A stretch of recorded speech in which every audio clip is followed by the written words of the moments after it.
I knew it. I shouldn't have been invited here tonight. Someone should have included me out.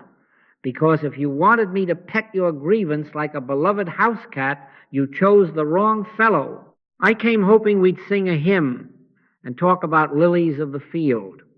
Instead, the Spirit dragged me by the ear to the ugliest, tidiest idol in the sanctuary, resentment. It sits so straight in its pew, hands folded, choir robe neat, Bible underlined, and it looks at me as if to say, don't make a scene. I'm respectable.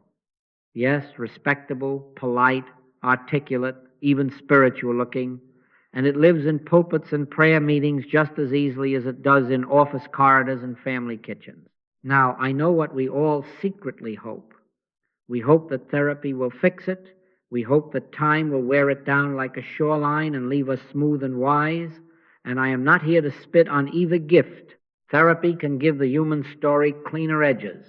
Time can cool the fever. But friends, hear me gently and hear me firmly. Polishing the story doesn't remove the judge who keeps court inside at 2 a.m. You know that judge, the one who replays the scene with private subtitles in which we are always just a little more noble and they are always just a little more monstrous. Therapy may reorganize the file cabinet. Time may misplace a few exhibits. But if the judge remains robed and seated, the courtroom is still open and resentment is on the docket tomorrow. Here is the contrarian premise you did not invite me to deliver. Resentment is not proof you were right. It is proof you are believing in two powers, God and something else that can injure you, deprive you, diminish you, steal your light, withhold your portion, block your future. Do you think it is the God self of us that keeps ledgers of insult and repayment? Do you imagine the infinite sitting on a tiny bench with a tiny pencil, muttering, just wait until I balance this account? No man can serve two masters, said the master. That isn't only about money, that is about metaphysics. If there is God and also an other power strong enough to overturn your peace, then you will serve two masters the rest of your days, worship in the morning and war at night. Let's twist that Bible upside down long enough to read it right side in. Judge not that ye be not judged. Not a slogan for refrigerator magnets, but a disclosure of how the kingdom functions. Judgment is the breadth of a two-power universe. Each time we pronounce sentence within, we crown a second authority. And once the second authority is enthroned, resentment is its hymn book. Do you think it is God who is embarrassed when they overlooked your birthday? Is it God whose career was sabotaged? Is it God who needs vindication at the family table? No, it is humanhood, our dear little personal self, making worship demands upon a world unable to pay. So I confess before we even touch the wound, I too have kept that inner court open.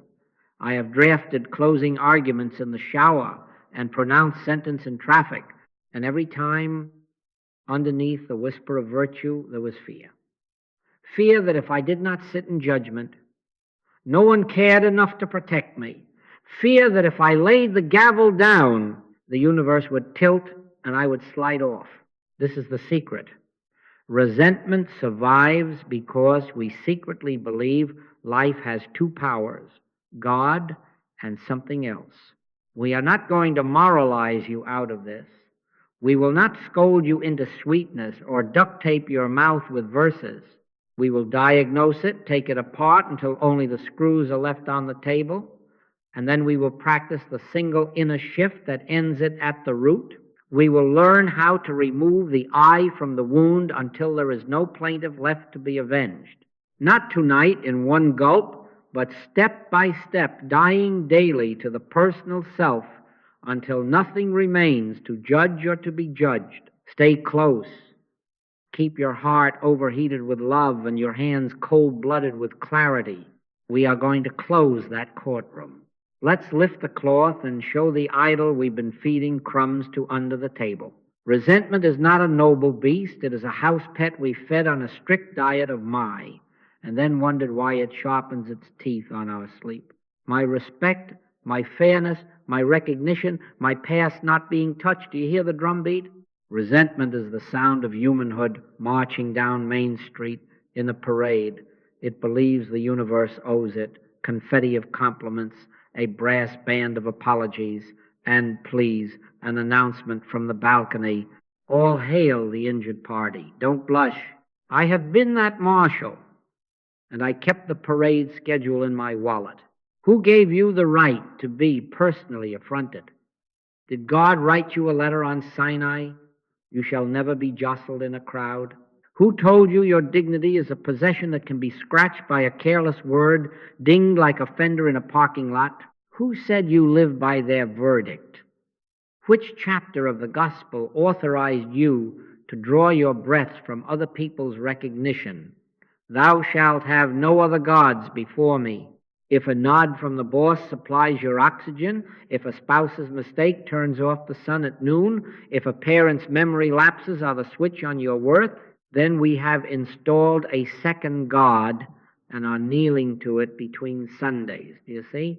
The altar may carry a cross, but the incense burns for their behavior, my history, their success, my laws. Now here is where it grows pious and dangerous. Resentment has discovered religion. It borrows the language of virtue and shows up in court with a halo. I'm just holding people accountable. Accountable to whom you're thrown? I'm protecting standards. Whose standard? Your private flag. Humanhood is very clever. It laces up the judge's robe and calls it responsibility. But accountability without love is only taxation by the personal self. It is Caesar sitting on the mercy seat, stamping the coin of his own image and calling it justice. The master asked for no thrones. Who made me a judge or a divider over you? And yet we set up a tiny bench in the heart and call it ministry. Let me ask again till we cough up the idol. Who elected you custodian of the universe's fairness? Who issued a charter for your private cosmos where the traffic lights change on your schedule and the sun knows your weekends and no one is permitted to succeed while you mourn? No man can serve two masters. We thought that was about money. It is also about the metaphysics of grievance. Either God is the only power, or there is a second power skulking around strong enough to revise the will of heaven when someone fails to text you back. If that second power exists, then resentment is sensible. You must keep the court open, you must issue subpoenas, you must collect tribute, for your life is at the mercy of weather reports from other hearts. But if God is one, then the entire enterprise collapses like a cardboard palace in the rain. When we say, they ruined my life, we have worshipped. When we say, if only he apologized, I could breathe, we have sacrificed a ram on a strange altar. When we say, until my history is rewritten, I cannot be well, we have given our wholeness to historians. The earth is the Lord's, and the fullness thereof. If fullness is of God, then nothing essential is payable from man to man. Resentment is the personal self writing invoices the world cannot pay, and then pounding on the door at midnight with interest accruing. That is why it never sleeps. The debtor is always delinquent. I am not scolding you. I am describing what I have practiced with tragic sincerity.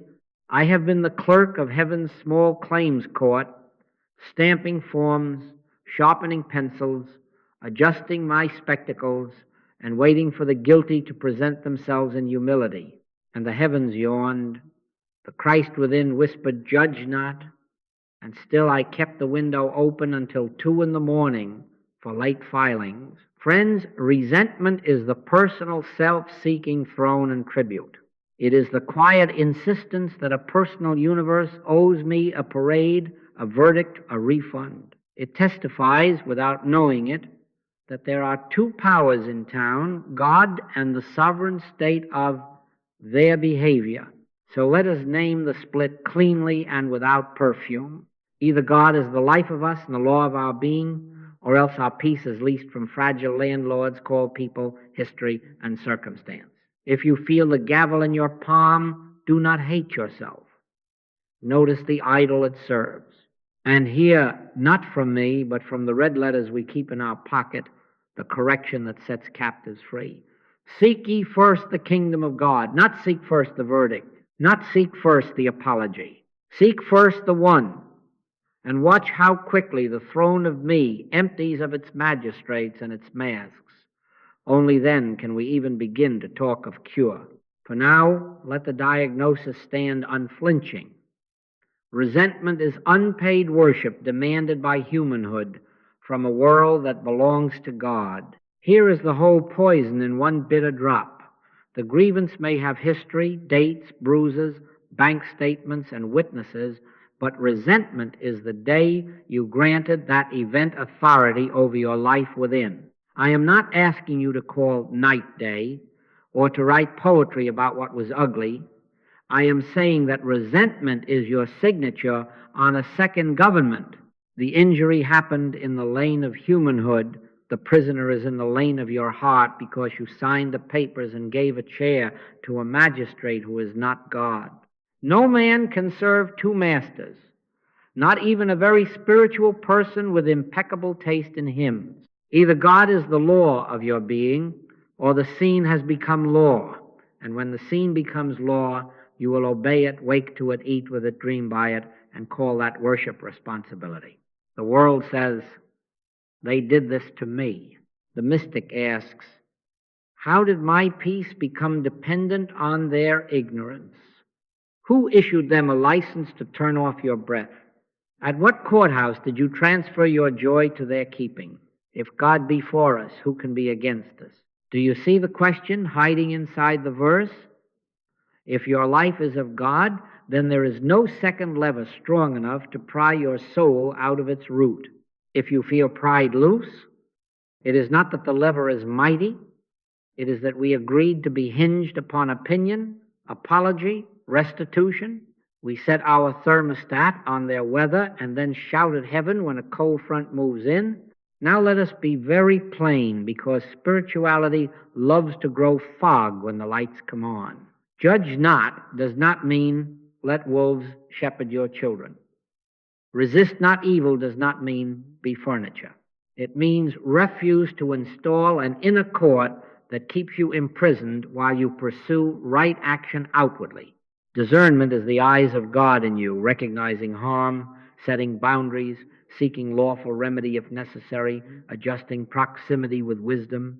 Condemnation is the tongue of the personal self, enthroning a second power and breathing it into your bloodstream at 2 a.m.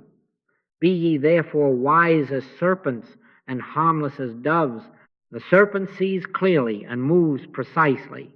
The dove does not carry poison in its beak. The day you grant evil authority is not a holiday with fireworks. It is the tiny moment you say, because they, and hand them the keys to your inner vault.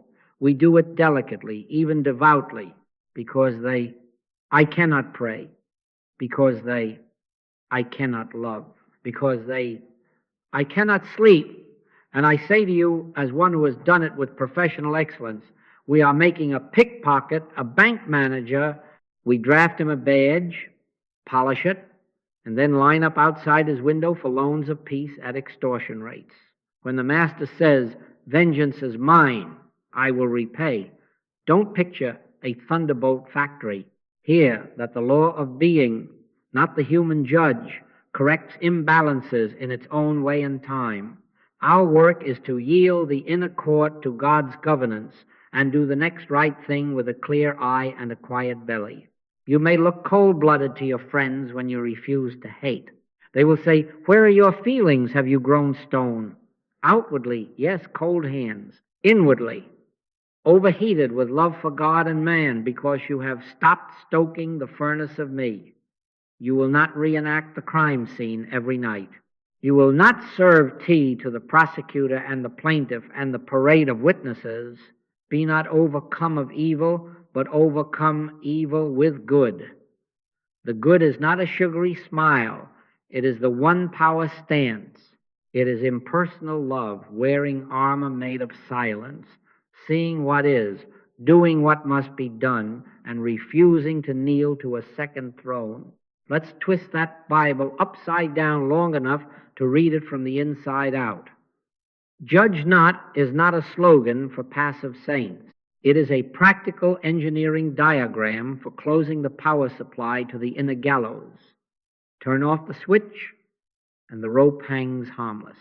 Leave it on, and you can repaint the chamber and add cushions to the bench, but you will execute your own peace daily. The resentment isn't forced on you. The event pushed, but the inner gatekeeper bowed and handed it a pass. So we begin here with the gate. Thou wilt keep him in perfect peace whose mind is stayed on thee. Not stayed on the scene, not stayed on the speech someone owes you, but stayed on the one. One power is safety. Two powers is the whole poison. Choose your government. Before we run to the altar with zeal, let me say this softly, so no one need duck. I am not at war with therapists or clocks. Bless the soul who can sit with you while your breath is a tangled yarn and your memories are broken dishes on the kitchen floor. Bless the weeks and months that put some distance between you and the scene so that the light can come through the crack. Therapy can name patterns, give language to the shapeless ache, teach a body to unclench its fists.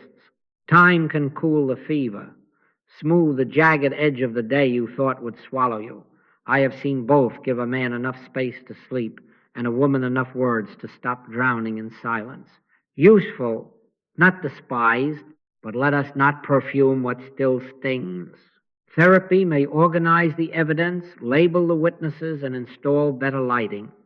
Time may repaint the walls and install a quieter clock, and yet the same little judge can remain robed and seated, gavel polished, ready to pronounce sentence at 2 a.m. Do you know that judge? The one whose verdict begins because they. Did the months lower his chair, or did he merely learn new vocabulary, trauma-informed condemnations, graduate-level grievances, processed resentments with footnotes? After the insight, who is still sitting on the bench? After the years pass, who still flinches at the name? Let not the sun go down upon your wrath, said the apostle. And haven't some of us let 100 suns go down and found the wrath asleep, only to wake at the rustle of a memory? Time with a custodian, wrath kept a key. Let's twist the calendar upside down and look at the truth. Time heals the flesh of the moment. It does not crucify the need to be right. Therapy can dissolve confusion. It cannot, by itself, dissolve the one who requires a verdict to feel safe. We may learn marvelous phrases, family systems, boundaries, inner child, projection, good tools. But tell me, tool belt shiny, who is wearing it? Is it the personal self fortified in eloquence, or the God self emerging, quiet and unafraid? Charity thinketh no evil. Love keeps no record of wrong, said the Scripture. Yet our cleverness keeps ledgers with color-coded tabs and annotation. What has been transformed, the record or the recorder? Do you think it is the God self of us that says, after all I've processed, they still owe me? Do you think it is the Christ within who winces at the sight of a certain street? Or is it humanhood, more articulate now, less messy perhaps, but still enthroned, still receiving tithes from a congregation of hurts? We graduate from crude resentment to refined resentment, from shouting to essays, from slamming doors to sending elegantly worded letters with a ferocious subtext. And because the letters are elegant, we call it maturity. Friends, that is like dressing the hangman in silk. The rope is gentler against the neck. The outcome is unchanged. Time says, wait, it will pass. The Christ says, forgive 70 times 7. Time says, you'll feel different in a year. The Master says, judge not. The first two deal with weather. The last two close down the climate machine at its fuse box. Therapy can show you the map of your childhood city, where the alleys turn mean and the bright streets end. Good. You needn't be lost anymore. But it will not, by itself, dismantle the mayor of that city if the mayor's name is me. Be ye transformed by the renewing of your mind, not by the retelling of your story, however beautifully told, by the renewal that comes when the storyteller himself steps out of the center ring and surrenders the microphone. So I am not asking you to despise the gifts that have helped you breathe. I am asking a harder, kinder thing. Check the bench. After the sessions, after the seasons, who is seated there now? If it is still the private magistrate of my safety through your sentence, then the poison remains in a crystal decanter. The cure we seek is not more explanation. It is death, a daily, blessed death, to the personal self that needs to be right, to be whole. When that eye lays down its robe, suddenly the name that used to scorch passes like a street sign at dusk. The scene may or may not change, the government has. And once the government is won, the courtroom closes for lack of jurisdiction. Here is the bottle with the label you came for, though you may not like the taste at first sip, impersonalization. Take the I out of the wound. Not denial, not amnesia, impersonalization. See the event as weather passing over a mountain that is not movable by clouds.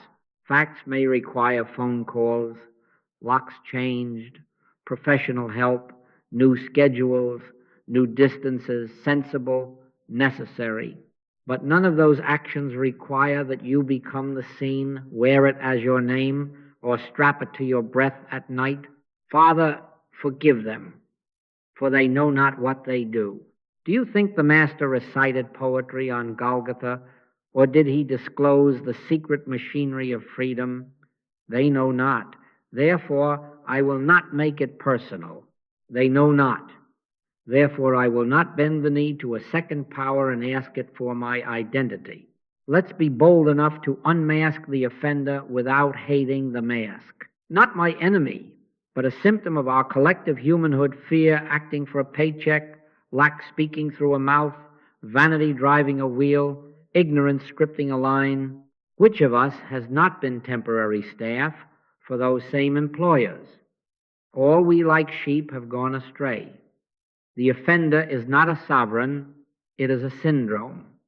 I do not excuse, I correctly locate. If it's a fever, I treat the heat and do not build a shrine to the thermometer. If it's humanhood, I do not carve a god out of its foolishness and pray to it at 2 a.m. I stand outside the storm and refuse to crown it. And now for the more painful surgery, the offended self. Humanhood longs to move into the wound like an address, hang curtains, install a mailbox, invite friends over to tour the damage. It lives inside the bruise and calls that prudence. It's a tomb if you're living inside of it. It's only a body if you're outside using it as an instrument. The wound is a tomb if you live in it. Step outside, and it becomes an instrument, a chisel in the hand of the God self, shaping tenderness, wisdom, insulation. I am crucified with Christ. Nevertheless I live, yet not I, but Christ liveth in me. Hear it as architecture. Not I in the wound, Christ through me, moving wisely, because I have refused to be the wound's tenant. Do you see why this ends resentment? Resentment is fueled by a pronoun, my betrayal, my humiliation, my stolen years. Remove the my, and what remains is an observed pattern in humanhood and a present Christ able to meet it. Hatred has no home address because there is no person left to house it. The inner court has no jurisdiction because there is no plaintiff, only God as judge, law, and remedy. Judge not, that ye be not judged. Not a ban on eyesight, but a notice. The moment you make it personal, you install a mirror court that sentences you to the same cell. Refuse the installation, and the cell dissolves for lack of a prisoner. Let's twist that Bible upside down long enough to read the diagram. Resist not evil is not do nothing. It is do not personalize a passing mask. Set your boundaries, change your locks, speak your no, and all the while inside keep the air pure of vengeance. Outwardly cold-blooded, precise, steady, sane.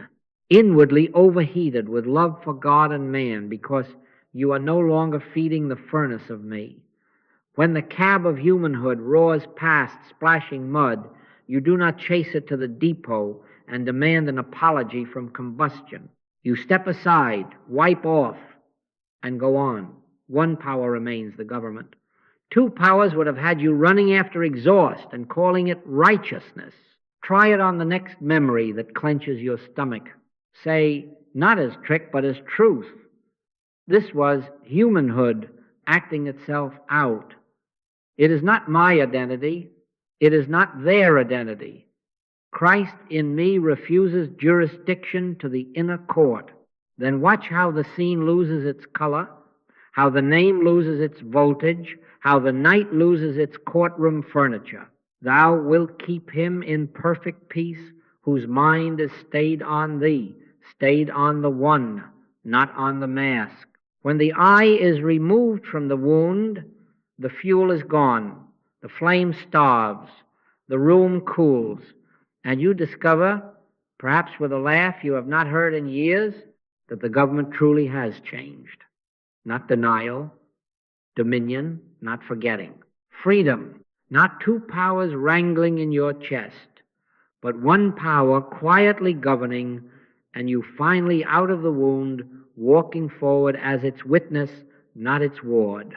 If you ask me for one red-letter line to carry like a key in your pocket, it is this: judge not that ye be not judged. Not a placard for parades, not a refrigerator sticker, but a license to close the inner court before it opens. Have a red-letter New Testament in your pocket or your purse. Get so familiar with those words that they climb off the page and sit in your chest like a living magistrate with a single authority stamp. No jurisdiction for condemnation today. And then do what I do, because I am too clumsy to be pious. Rephrase it in your own mischief. No inner trials today. No hanging jury in here. I recuse the personal self. Twist that Bible upside down until the ink rearranges as your daily government. Do you think the God self of us spends the morning writing exemptions in the margin, judge not, except when they truly deserve it, except when they repeat the offense, except when relatives are involved? With what measure ye mete, it shall be measured to you. That is not God threatening to get even. That is the mirror announcing its physics. When I pronounce sentence on you, I grant the scene authority over me. Two powers have been enthroned. Me as righteous, a tiny thundercloud with a gavel. You as the source of evil, a second deity with horns. And then, oh, the drama, we live in a dual monarchy with permanent civil war. Non-judgment is not softness. It is the return to one power. It is the refusal to deputize a second authority in mommy bloodstream. Let's twist the phrase until it bleeds its engineering. Judge not is an inner prohibition against condemnation. It is not a permission slip for wolves to graze in the nursery. It is the refusal to empower the inner prosecutor even as the outer shepherd moves the flock, closes the gate, and calls the dog. Wise as serpents, harmless as doves, serpent eyes to see what is harmful, dove heart to carry no poison within. Outwardly you may look cold-blooded, precise, steady, sane. Inwardly you are overheated with love for God and man because you have shut down the furnace of me that must declare verdicts to feel alive. Here are the mechanics while the hood is open. Judgment presumes two powers. I am the keeper of rightness, and you are the origin of what endangers me. Non-judgment returns all causation to the one. Thine is the kingdom and the power and the glory. If his is the power, then your ignorance is not a sovereign. It is weather on the surface of a sea I do not live in. I can set boundaries upon weather. I need not record its insults in my bones. The personal self runs a courtroom. The Christ self has only a sanctuary. Stand in the sanctuary. Refuse to build a dock for the accused. Now forgive, and do not roll your eyes at me as I would have rolled mine years ago. Forgiveness is not excusing. It is releasing the claim that another person's wrong has authority over your inner life. It is tearing up the lien you placed on their soul and discovering you had chained your own heart to the paperwork. Forgive, and ye shall be forgiven. Of whom? Of the inner jailer. 70 times 7 is not arithmetic, it is persistence. Every time the mind drags in the file and whispers, we could get a better verdict tonight, you repeat the red letter in your own tongue. No court today, no court tonight, no court at 2 a.m. If restitution is due, let proper channels handle it. If distance is wise, walk it. But the power to define you returns to God as quietly as a hand removing itself from a boiling kettle. Carry the Master's words like flint, not feathers. Strike them against the habit and make a spark. In traffic, judge not. In the office, judge not. At the family table where the old play resumes with impeccable timing, judge not. Do you think this will make you naive? On the contrary, the fog clears when the courtroom closes. You see better, act cleaner, love freer. The inner life belongs to one, power again, and you discover the strangest of liberties. Without resentment's gavel, your steps are lighter, your no is stronger, and your yes is unthreatened by their weather. Thou wilt keep him in perfect peace, whose mind is stayed on thee. Keep it stayed by refusing the mind's court, and the red letters will do what they have always promised, cut the root. Now let me say the thing you were hoping I would skip, because I was hoping to skip it too. Resentment dies only as the personal self dies daily, not once, not dramatically, not with a certificate suitable for framing, but in the quiet attrition of 1,000 little renunciations. I die daily, said the apostle. Do you think he meant a theatrical faint once a decade? Or did he mean that every time the personal self rose to claim oxygen from the world, he cut off its pipeline and returned the breath to God? Take up your cross daily. That is not a tourist attraction. It is the daily dismantling of the altar to me. Here is the paradox that will pinch until it blesses. Humanhood whispers, if I let this go, I lose my case, my dignity, my leverage. The Christ within answers, if you keep it, you lose your life. He that loseth his life for my sake shall find it. That is not martyr folklore, that is engineering. The life you lose is the courtroom identity who measures its worth by verdicts. The life you find is the God self who does not need a jury to breathe. Do you think it is the God self of us that says they must admit it or I cannot heal? Or is it the private magistrate defending his little republic? Let it go and you don't lose. You stop paying taxes to a foreign power. Practice, because this is not poetry. When the resentment rises, and it will rise like steam when the kitchen heats pours, stand still within and listen for the demand beneath it. What is the invoice? Recognition? See me? Fairness? Pay me back? Repayment? Return what was taken or I cannot be whole. Control? Behave so I can sleep. Find the demand. Do not argue with it. Do not decorate it. Pick it up like a coin you are returning to the cashier. Then place it consciously in the presence. Thine is the kingdom and the power and the glory. Say it in your own tongue. My sufficiency is of God. My worth is not payable from human hands. My safety is under one government. The Lord is my shepherd. I shall not want. Wait there. Breathe there. Let the heat die down, not because you won the point, but because there is no longer a point to win. You will feel the personal self squirm. It feeds on verdicts like a night clerk on bad coffee. It will invent new charges. But what about the principle? Ah, yes, the principle whose first commandment is, thou shalt vindicate me. Smile at it like you would at a child who has found your old robe and is parading in it. Gently take it back. Father, into thy hands I commend my spirit. This is not drama. It is transfer of jurisdiction. The case is no longer mine. The breath is no longer on loan from their apology.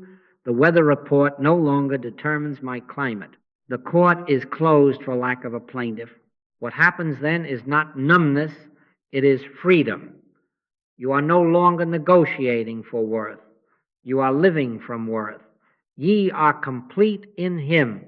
Offense cannot stick because there is no adhesive left, no my for it to bond with.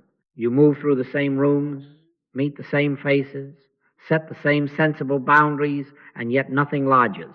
Outwardly, yes, you may look cold-blooded, steady voice, clear no, eyes like a serpent that sees the ditch before the ankle finds it. Inwardly, overheated with love for God and man, because there is nothing left to defend, nothing to avenge, nothing to collect. The inner energy that used to run the court now runs the sanctuary.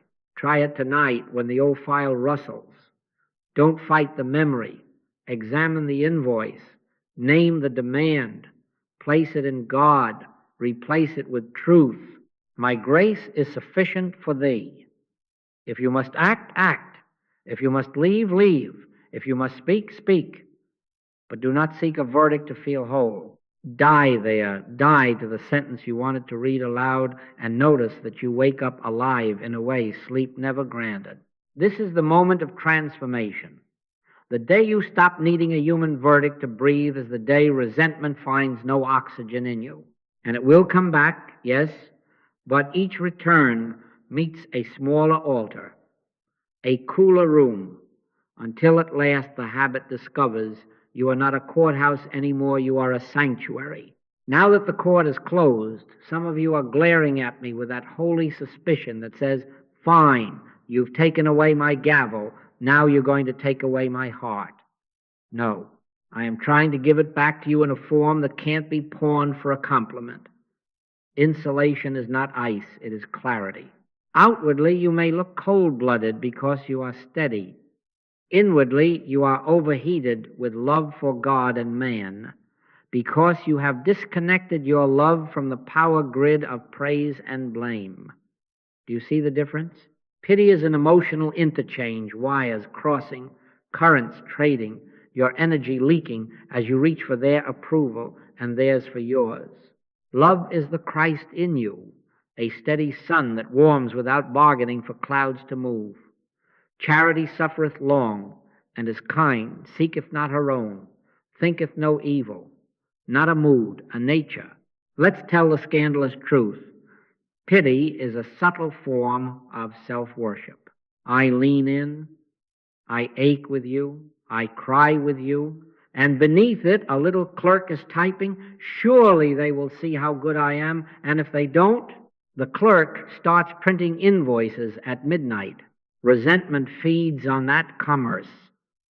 I gave, they took, and the books don't balance. Do you think it is the God self of us that mutters, after all I've done?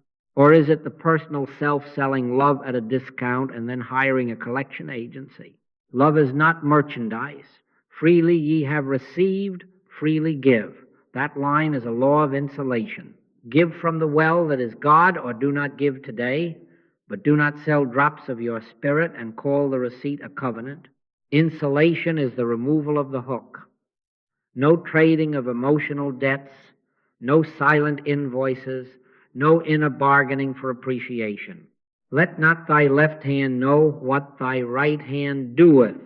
Let's twist that Bible upside down until it becomes architecture. Don't let your inner accountant follow your outer kindness around with a ledger. Give because it is your nature under one power. Refrain because it is your wisdom under one power. But do not step into the bazaar of, I'll overextend today so I can collect warmth tomorrow, and then cry fraud when the booth is empty at closing time. Wise as serpents, see the patterns, the needs, the limits. Harmless as doves, carry no poison in the beak, no IOUs in the feathers. How does this look at the family table and in the office and on the street? Warm presence without attachment to outcome. You listen, truly listen, because Christ in you isn't bored. You help. If help is given cleanly, you say no. If no keeps everyone honest. You don't hint, nudge, sigh, and send telegrams with your eyebrows. You speak your yes as a gift, not a down payment on future tenderness. You speak your no as stewardship, not as punishment. You call the child home and lock the door, if wisdom says so. And you do it without hating the streets. Love your enemies. Bless them that curse you. Do good to them that hate you, and pray for them which despitefully use you. Hear it through insulation. Bless without buying their approval. Pray without applying for a medal. Do good without opening a tab, because the whole resentment machine runs on exchange. Two powers always sneak in as price tags. My supply comes from you. Your power determines my climate. Insulation snaps the tags off. My supply is of God.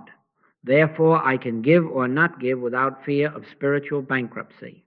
My climate is governed by one. Therefore, I can be near a storm and not swallow rain. The monastic life, but in the market, completely insulated. Heart on fire, hands cool.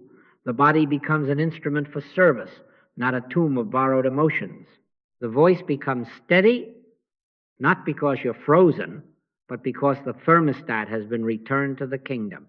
Practice this simply. Before you act, check for the hook.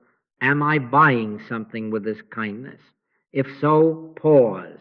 Return the demand to God. Thine is the kingdom and the power and the glory. Then give clean or refrain clean.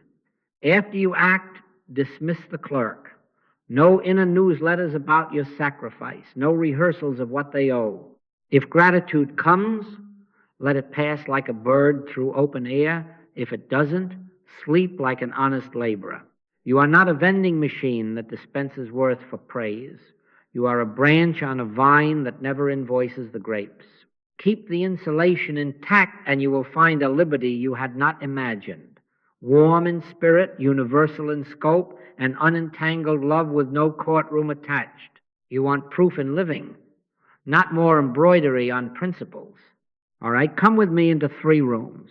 A cell with steel for windows, a kitchen where the gravy simmers and old sentences rise with the steam, and an inbox that spits venom at breakfast.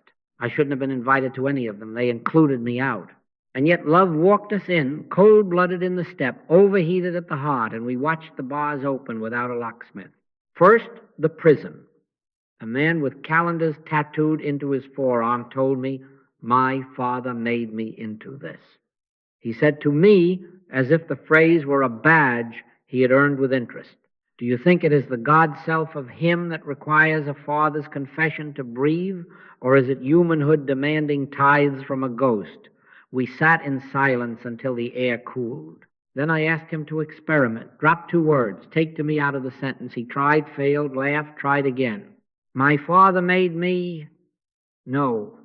Humanhood did what humanhood does. Fear, ignorance, pride. Christ in me is not the scene. The change did not photograph well. No angels rustled paperwork. But I watched his jaw unclench as if parole had arrived by breath. He wrote a letter that afternoon not to collect worship or apology, only to say, "I release you to God." He kept his boundary. He did not invite a wolf to brunch. He said his yes to work assignments, his no to gossip, and stopped trading favors for cigarettes. The outer door did not open any sooner. Yet one day he grinned at me through the glass. "The door is open, and I didn't move. Judge not, that ye be not judged." He closed his inner court, and the cell lost its power. 2 powers collapsed into one. Now, the kitchen. A woman I loved sat at a family table where old choreography ran on muscle memory. Every Thanksgiving, an elder brother turned jokes into jabs. An aunt passed the salt and a little contempt with it. The mother timed her sighs like metronomes. The woman would go home scorched, rehearsing lines she should have said, drafting closing arguments for trials that never convened. This year we planned an untheatrical rebellion. She walked in with insulation and a sentence prepared for herself. This is humanhood rehearsing, Act Two. It is not my identity nor theirs. When the brother's jab landed, she did not return serve. Outwardly cold-blooded, steady voice, eyes soft, inwardly overheated with love for God and man. She changed her seat once, changed the subject twice, changed nothing in them, and excused herself before Act Three. No rebuke at the door, no memo Monday morning. Flowers arrived Tuesday with a card that read only, grateful. She set a clean boundary without hatred. She refused the inner prosecutor the keys and listened. Peace came without apology, and it stayed. Charity thinketh no evil. She ceased thinking evil of them and of herself, and the holiday stopped owning her arteries. Finally, the inbox. During a season when flags tried to devour faces, my mail began to hiss. You traitor mystic, they wrote. Your love is cowardice. Do you think the Christ within needs to answer every bark? I felt the old heat rise, the small magistrate ready to compose a theological thunderbolt. Instead, I laid each letter in the sanctuary. Thine is the kingdom and the power and the glory. I answered none for a week. Then one man's wife wrote, same household. He's ill. Don't tell him I wrote. Pray. Do you imagine I filed a claim first? No inner IOUs, no invoices. I prayed and then called. And when we spoke, I did not mention his earlier bark. He softened, or he didn't fully. I couldn't tell. And it didn't matter. I set a boundary. We won't argue doctrine. I will not drink your scorn, but I will stand as witness that one power governs even this house. Months later, a short note came. I don't know what changed, thank you. The outer weather shifted some. The inner climate had been quiet from the first, judge not. Hatred had nowhere to sit because I had closed the courtroom. Now bring this home to your address. Your cell may be a supervisor who writes at 11:58 p.m., a sibling whose memory edits you into the villain, an ex who speaks your name like a warning label, a friend who believes attention is currency and you owe back pay.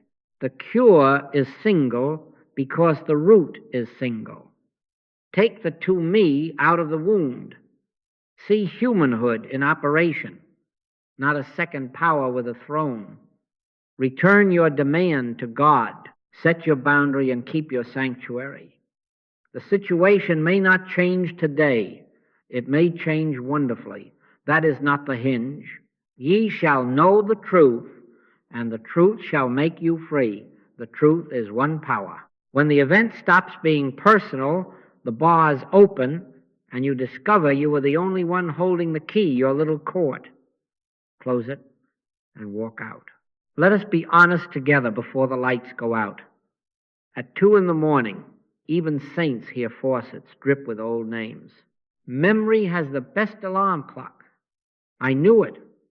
I shouldn't have been invited to your bedroom at that hour. You should have included me out. But since the old story arrives like a door-to-door salesman who knows your dog's name, let me hand you a protocol instead of a lecture. Relapse is not a scandal. It is a habit. The personal self is a night clerk who thinks coffee is virtue and every file must be opened. We do not shame the clerk. We send him home again and again until he forgets where the courtroom is. First, notice the body, not the plot, not the brilliant rebuttal you are drafting against a pillow. Notice the heat, jaw, throat, chest, gut. Where has the second power set up its desk? Do you think it is the God self of you that clenches a molar to worship the past? Or is it humanhood striking matches, hoping to see itself in the flame? Do nothing clever, breathe, and say, this is heat, not authority. If you need a verse at that gate, whisper, be still and know that I am God. Not a performance, a ceasefire order to your own fingers on the trigger. Next, Name the poison, two powers. Speak it plain, without incense. I am acting as if something other than God governs me now. There you have dragged the idol out into the light. Thine is the kingdom, and the power, and the glory. If his is the power, then the email, the raised eyebrow, the betrayal's echo is not a throne, it is weather on glass. Say it in your dialect. I have been bowing to a second power. I stop. Outwardly cold-blooded, slow breath, quiet jaw. Inwardly overheated with love because you have returned jurisdiction. Then impersonalize both actor and act. This is the moment the hooks let go. Rephrase the accusation until it loses its fangs. Not he humiliated me, but human fear is acting for applause. Not she used me, but ignorance is loud today. Not they conspired, but humanhood is doing what humanhood does, protecting its little kingdom. Do you think it is the Christ in you that needs their names lit up in red to heal? Or is it the clerk decorating his files, strip the labels? Father, forgive them, for they know not what they do. Hear that as engineering. I will not personalize the mask. I will not carve a God out of its plywood. Now return to the red letter that closes the court. Judge not. Make it your house slang. No trials tonight. I recuse the personal self. The gavel is on vacation. With what measure ye meet, it shall be measured to you mirror talk, not threat. The moment you condemn, you deputize the scene with power over you. Refuse the badge. This refusal is not weakness. It is the only strength that doesn't spend itself breaking windows in the dark. Finally, rest actively in one power. Not wrestling for hours. Not composing a sermon you will pretend not to preach in the morning. 30 seconds of surrender, many times. The Lord is my shepherd. I shall not want. He that dwelleth in the secret place of the Most High shall abide under the shadow of the Almighty. Stay just long enough for the heat to drop 1 degree, then sleep. If the clerk creeps back at 2:17, repeat the circuit without ceremony. 70 times 7 is not arithmetic. It is the blueprint of persistence. Short returns, many times, until the inner court falls silent from lack of audience. A word about mourning. If wisdom requires a boundary, set it sober, email, firm, no, changed locks, changed seat at the table. But let the action issue from sanctuary, not from the courtroom's aftershock. Outwardly cold-blooded, precise, steady, sane. Inwardly overheated with love for God and man. No poison, no invoices. You are not collecting worship. You are maintaining witness that one power governs this address. Let me confess my own midnight then. The other night, a very old scene put on a new coat and knocked. The heart sped up. The jaw signed the attendance sheet. I did my drill like a schoolboy body. 2 powers. Impersonalize, judge not, rest. 3 minutes later, a laugh rose, quiet and clean, because there was no courtroom left in me to enjoy the case. Nothing had changed in history. Everything had changed in government. So here is your relapse plan on an index card you can keep in the dark. Notice the heat. Name the 2-power lie. Impersonalize the mask. Refuse the trial. Rest in God. And if it returns, return faster. Resentment is not forced on you. It feeds on your inner allegiance to a second power. Break allegiance by inches, and you will wake to discover that even at 2 a.m. you live under one sky, one law, one life. No judge's bench in sight. Only a sanctuary with the lamp still burning. Since we are speaking of mornings, let us speak plainly, because this is where the mischief hides. Impersonalization is not passivity. Judge not does not mean stay where harm repeats or lend your body and soul to the same borrower with different mustaches. Turning the other cheek is not providing a revolving door for wolves. It is closing the court while you move your sheep and call your dog. Be ye therefore wise as serpents and harmless as doves. That is not a slogan for greeting cards. It is field instructions. Serpent eye see the ditch and the fang, dove heart carries no poison while stepping away from both. Do you think it is the God self of us that says, if I set a boundary, I am unloving? Or is it the accountant self adding sainthood to the ledger while overdrawing the account? Let's twist that Bible upside down and listen again. And whosoever shall not receive you, nor hear your words, shake off the dust of your feet. That is Christ authorizing disengagement without drama. Leave the house, leave the room, end the contract. File the report if Caesar must be informed. Render therefore unto Caesar the things which are Caesar's, and unto God the things that are God's, but render nothing to resentment, because that tax will break you. Here is the spiritual logic, and it will not flatter you or me. Condemnation ties you by the ankle to the very humanhood you oppose. The moment you condemn, you accept a second power with a badge. You are secretly praying to it by rehearsing its crimes. With what measure ye mete, it shall be measured to you. Not divine revenge, mirror law. Hold them in degradation, and you lower your own ceiling to match. But act clearly, end the trade, lock the door, change the seat, and refuse the inner need to punish. Then you remain in one power. And in that air, your action is often more effective because it is not entangled with theater. Vengeance is mine. I will repay, saith the Lord. Translate that out of thunder and into engineering. Lay down the gavel, and providence has room to govern without your fingerprints smudging the glass. Let's bring this to the ground. Suppose your partner at work siphons credit and leaves you as ballast. What is the clean move? Document the facts. Speak once calmly. If the system requires it, report the wrongdoing. End the collaboration. And inside, do not run a puppet show where you humiliate them to feel whole. Let your communication be yea, yea, nay, nay, yea to clarity, nay to degradation, outwardly cold-blooded, precise, steady, sane, inwardly overheated with love for God and man because you have not appointed yourself as executioner. The boundary stands. The court stays closed. Or the family, yes, the graduate school of sanctification. If the same tongue lashes you each holiday, love does not require a front row seat.